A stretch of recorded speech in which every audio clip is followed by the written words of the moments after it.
Sekarang kan memang era pandemi, banyak yang work from home. Nah, justru kan jadi mager, malas gerak, malas aktivitas ya. Biasanya penyakit apa yang sering ditemukan pasien jarang gerak atau jarang olahraga, Dok? Malas gerak gitu, ya bisa timbul obes gitu. Obesitas ini juga bisa jadi salah satu faktor resiko yang besar buat terjadinya suatu kanker kolorektal. Kanker kolon, oke. Jadi kanker kolon dan rektum gitu. Kalau keluhannya paling berat itu sampai bisa pasien itu tidak bisa. Assalamualaikum, selamat pagi sahabat RSOP. Balik lagi dengan saya Dr. Anissa di Ngebakso Ngobrol bareng Dr. RSOP Ciamis. Kali ini kita akan berbincang dengan Dr. Randy, spesialis bedah. Selamat pagi, Dok. Apa kabar, Dok? Selamat pagi, alhamdulillah. Alhamdulillah, sehat ya, Dok? Alhamdulillah. Alhamdulillah. Kita pagi ini mau ngobrol tentang kurang gerak dan kurang olahraga. Karena daerah pandemi ini kan banyak yang malah mager nih, Dok. Ya, kita ngebahas itu terutama untuk spesifik ke yang sering dokter temuin ya, Dok, masalah bedahnya ya, Dok ya. Gitu. Oke, Dok. Biasanya langsung mulai ya, Dok ya. Biasanya penyakit apa yang sering ditemukan bila memang pasien jarang gerak atau jarang olahraga, Dok? Sebenarnya kalau jarang gerak atau jarang olahraga itu ya kalau yang paling sering ditemui sih paling orang dengan gangguan defekasi gitu. Biasanya orang yang jarang olahraga itu biasanya cenderung konstipasi. Gitu. Apa konstipasi itu, Dok? Sembelit biasanya. Sembelit ya. Kalau misalkan sembelit, akhirnya pasien atau orang itu saat defekasi harus berusaha mengejan buat defekasi. Akhirnya bisa terjadi ya salah satunya wasir. Wasir gitu. Ya, Dok ya. Kita bahas kemarin ya, Dok ya. Oke, terus kalau secara umum gitu, kalau pasien yang malas gerak gitu, ya bisa timbul obes gitu. Malas gerak, malas ya, olahraga, obesitas makan aja gitu ya, ngemil aja. Udah gitu makannya nggak benar, obes ya, Dok ya. Ya, bisa timbul obesitas gitu. Kalau obesitas sendiri sebenarnya bisa menimbulkan berbagai penyakit gitu. Bisanya bisa penyakit jadi yang sering ditemukan apa, Dok, dari obesitas ini yang sering dokter temukan? Ya bisa penyakit metabolisme ataupun bisa juga penyakit, salah satu penyakit di bidang bedah juga bisa. Oke, bedah apa yang sering ditemuin, Dok? Kalau obesitas ini juga bisa jadi salah satu faktor resiko yang besar buat terjadinya suatu kanker kolorektal. Kanker kolon, oke. Jadi kanker kolon dan rektum gitu. Itu salah satu faktor resiko besar buat terjadinya kanker kolorektal. Di samping faktor genetik ya. Oke. Gitu. Lalu obesitas menyebabkan salah satunya adalah kanker kolon. Kalau memang pasien atau sahabat RSOP merasakan mengarah ke sana, Dok, apa sih gejala yang biasanya dan harus berkonsultasi? Kapan saya harus berkonsultasi dengan Dr. Randy nih?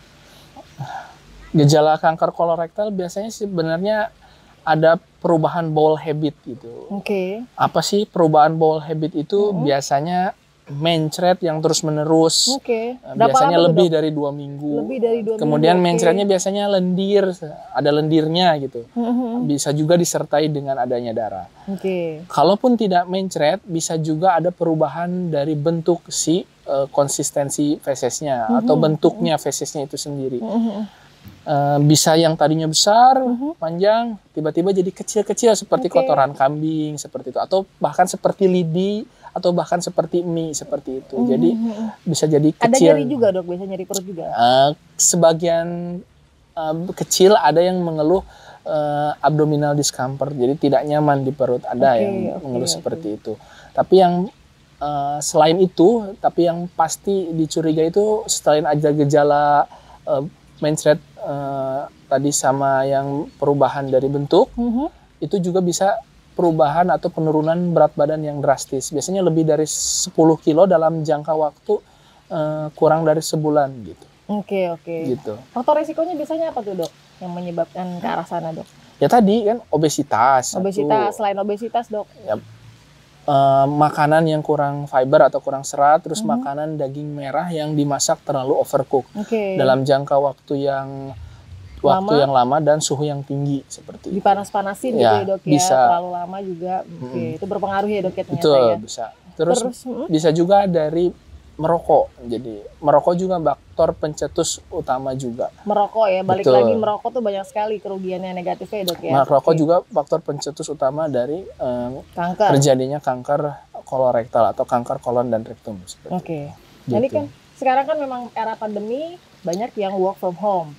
Nah, justru kan jadi mager, malas gerak, malas aktivitas ya, berbuah bisa ke obesitas. Biasanya umur berapa dok yang sering terjadi yang dokter temuin dari si kanker kolon ini dan rektum? Kanker kolorektal itu saya pernah temui itu ya usia 29 tahun juga ada seperti itu. Ada.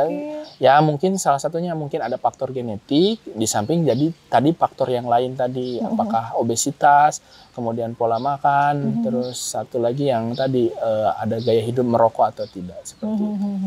Gitu. Oke, jadi umur yang masih muda pun masih bisa juga ya beresiko ya. Asalkan memang berarti memang benar fokus dari obesitasnya harus bergerak, olahraga itu mesti difokuskan juga ya dok ya. Ya, karena jadi memang mengarah ke sana. Ya, jadi sebenarnya olahraga juga sebenarnya secara tidak langsung itu meningkatkan sistem imun kita. Salah satunya juga pertahanan kita terhadap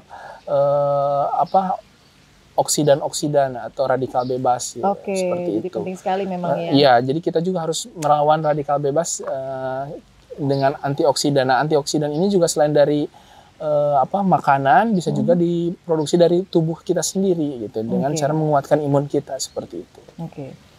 Lalu kalau kanker kolon ini seberapa bahaya sih dok? Untuk kesembuhannya mungkin sahabat RMP ya tadi saya bilang kan kita bagi aja stadium dini sama stadium lanjut. Kalau stadium lanjut itu lebih sulit.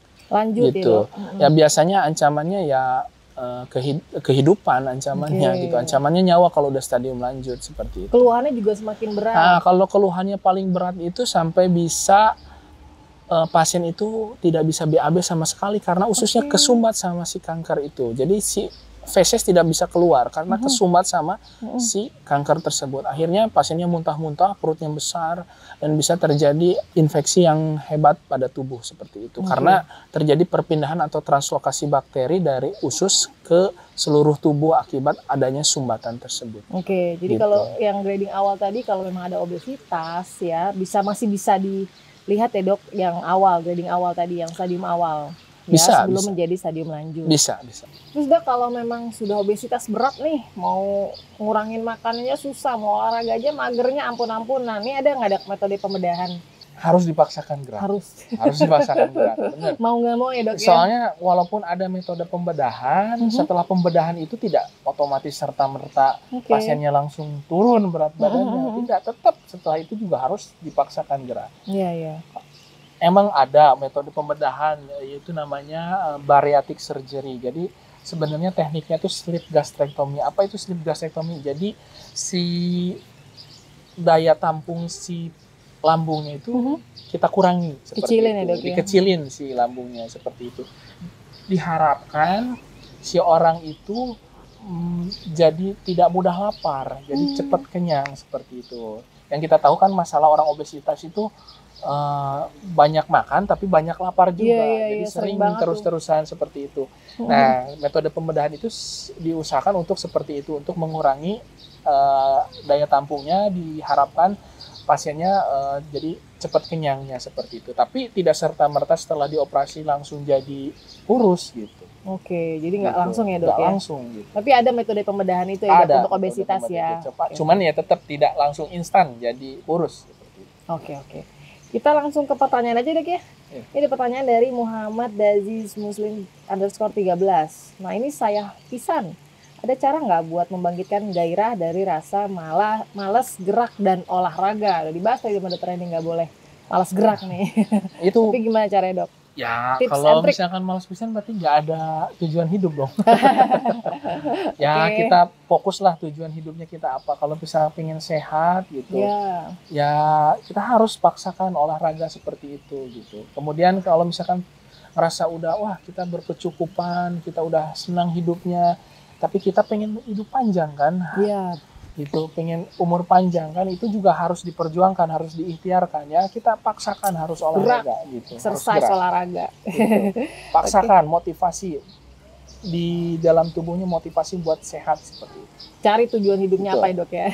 Oke lanjut di Anissa SLHAH, jarang makan jarang ngemil tapi BB nambah terus, apa kurang gerak dan olahraga bisa jadi pemicunya dok? Jarang makan Jarang ngemil, tapi BB-nya nambah terus. ya dilihat dulu pas sekali makan masalah makannya nih, apa dok. gitu. Kok Ya. jarang makan tapi kok Ya itu dilihat dulu yang sekali makannya, pas saat makannya yang dikonsumsinya apa. apa nih? Jangan-jangan yang sekali makan dikonsumsinya yang karbohidrat semua atau kebanyakan lemak semua gitu. Jadi tidak seimbang gizinya. Terus ditambah lagi malas gerak, jadi tambahlah obesnya gitu. Oke, jadi karbohidrat, protein, serat-seratnya juga buah harus Ya, diseimbangkan ya dok ya. Betul. Air putih juga Betul. tuh dok ya. Betul. Oke. Ya jangan sampai saya mah nggak jarang makan kok. Saya mah jarang ngemil Tapi kok gendut gendut. ya? Ya Gitu dilihat dulu saat makannya makan apa gitu. Iya, suka lupa biasanya dok. Ya. Habis itu udah makan langsung tidur lagi. iya, Nah, itu tidur. pasti itu. Jadi Padahal langsung- makannya banyak langsung lupa makan apa terus tidur ya ya udahlah. betul. Soalnya Pasti- enak banget dok, udah kenyang tidur.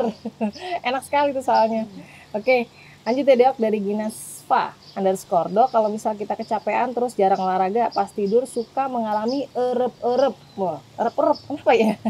Ada hubungannya nggak nih dok Kalau untuk kata saya olahraga? mah, itu mah kecapeannya bukan kecapean ini ya, kan mungkin kecapean stres kayak dia. Oke, Kecapean psikisnya. banyak pikiran ya gitu. dok. Ya biasanya kalau erup-erup itu di dalam kedokteran disebutnya sleep paralysis gitu Oke. ya.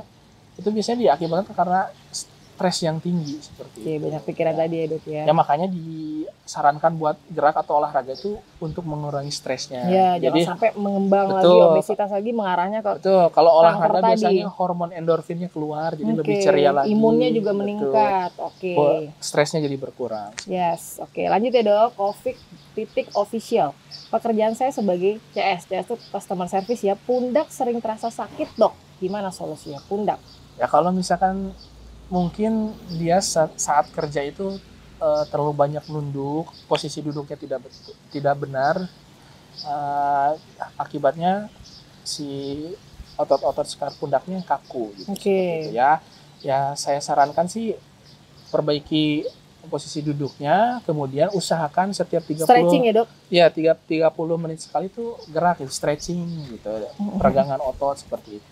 Nggak akan memakan waktu lama kok, paling 2 menit 3 menit stretching gitu, atau ya gerakan aja yang sebisa mungkin gitu. Oke, dan jangan lupa tadi sering gerak nggak, sering olahraga nggak? Itu Ah pengaruh itu juga ya dok juga ya. kadang jangan-jangan juga Kaku-kaku kerja ototnya nih. terus Ya, gitu, tapi itu dia. olahraga juga tidak, jadi akhirnya otot-ototnya juga kepada kaku. Oke, lanjut ke Gisa Lutfika Dila. Dok, saya kan dokter gigi, kebanyakan duduk kerjanya kadang low back pain. Olahraga jenis apa biar bisa meminimalisir rekurensi dari low back pain? Ada nggak dok saran dok? Sebenarnya semua olahraga juga bagus ya, Mm-mm. nggak ada istilahnya spesifikasi khusus gitu. Cuman yang tidak disarankan justru yang angkat berat gitu aja. Kalau Oke. misalkan punya low back pain itu aja Oke. gitu. Kemudian kalau misalkan ternyata low back pain ya kita perhatikan juga apakah kita saat kerjanya itu kurang nyaman duduknya atau emang harus terpaksa seperti itu saat manuver pelayanan terhadap pasien. Kemungkinan kita juga tetap harus diselingi dengan stretching dok Oke, gitu. stretching Kalau ya. misalkan saat ada waktu senggang ya dokter juga stretching gitu, Stretching. dulu gitu, peregangan dulu, terutama peregangan di pinggang dulu ya, seperti itu. Oke. Lanjut nih dari Pujia. Bener nggak sih dok kalau olahraga itu baiknya di siang hari? Masukannya gimana dok? Sebenarnya yang paling penting tuh olahraga teratur, itu aja. Teratur. Dan waktu istirahat jangan dipakai untuk olahraga, itu aja. Oke. Ya, jadi kalau mau pagi terus. Mau tidur jangan olahraga ya dok? Nah, ya? kalau mau tidur jangan. tidur aja malah Karena lama tuh. waktu istirahat dipakai untuk istirahat, bukan olahraga. Seperti Oke. itu. Lanjut terakhir nih dok dari Awaliyah.Sai. Tips olahraga buat yang mager nih, balik lagi nih mager. Ya itu intinya. Motivasi hidup tadi dok. Motivasi aja buat kita hidup sehat. Soalnya kalau sehat itu mahal intinya gitu. Itu aja motivasi gitu. Soalnya kalau misalkan sudah akhirnya ada sesuatu kan kita biasanya sulit untuk membalikan waktu gitu, seperti Ya itu. benar. Jangan sampai menyesal ya dok. Iya betul. Banyak gerak, banyak olahraga, makan seimbang, bergizi. Betul. Ya karena faktor risikonya untuk Iya. penyakit-penyakit Kalau misalkan mengintai itu. ya misalkan ini juga bisa buat bikin kita awet muda juga Ya, olahraga benar. tuh. Itu penting gitu. banget tuh kalau Betul. perempuan nih dok. bisa Iya, bikin anti aging betul. gimana caranya? Iya, makanya Oke, rutinkanlah olahraga. rutinkan olahraga. Oke, ini banyak sekali nih ilmu yang kita dapat lagi dari Dokter Randy. Terima kasih banyak Dokter Randy. Sama-sama. Semoga menambah wawasan lagi sahabat RSOP. Bila ada keluhan yang tadi disebutkan oleh Dokter Randy, ya bisa berkonsultasi dengan Dokter Randy. Jadwalnya tiap hari ya dok ya? Hari kecuali Senin. Wah, kecuali Senin. Oke.